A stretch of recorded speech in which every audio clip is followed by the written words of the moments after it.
In this video, I will show you how to link Fireflies to Claude so you can generate high-quality meeting summaries and organize your notes with ease.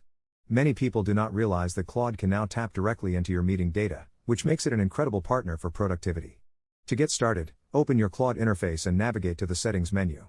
From there, look for the section labeled Connectors or MCP Tools, which is where external integrations are managed. Once you are in that menu, take a moment to browse through the available marketplace options until you find the Fireflies.ai icon. Click on the Connect button to initiate the setup.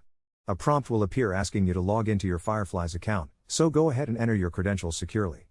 After you log in, you will see a request to authorize the connection between the two platforms. Confirm this step to finalize the link.